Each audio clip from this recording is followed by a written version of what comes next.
Night 2 மணிலேருந்து காலையில 8 மணி வரைக்கும் பட்டல்லேயே உட்காந்துருந்தாங்க. அவ்வளோ மக்களும். எப்போ வருவார்? எப்போ வருவார்ன்னு.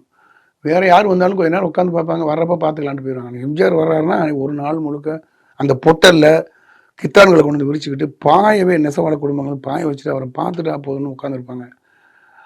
4, 5 மணிக்கு வருவாரு. பல இடங்கள்ல பேசிட்டு வருவாரு. தொண்டை உடைஞ்சு வருவாரு. வந்து பேசுவார். வந்த உடனே ஒரு உற்சாகம், ஒரு விசில் வரும். ஒரே கோஷமா இருக்கும். எல்லாம் பாடி கார்ட்ஸ்லாம் அணைச்சு கூட்டு போவாங்க. மேடையில ஏறுவாரு. திடு திருன்னு ஏறுவாரு.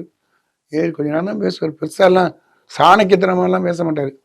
என் அன்பின் ரத்தம், ரத்தத்தின் ரத்தமான உடன்பிறப்புகளே அப்படி இப்படின்னு சொல்லி கொஞ்சம் பேசுவாரு. அதுக்கப்புறம் பொலிட்டிக்கலா சொல்லுவார் சில விஷயங்கள. நான் இந்த அரசியலுக்கு தகுதியானவன் தானா?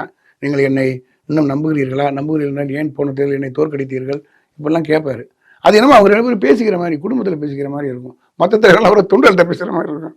இவர் வந்து அருணா மட்டும், அப்படி தோற்கடிச்சிட்டோமா நாங்களா? அப்படின்னு பதட்டப்படுவாங்க. அடுத்த தேர்தல ஜெயிக்க வச்சுருவாங்க.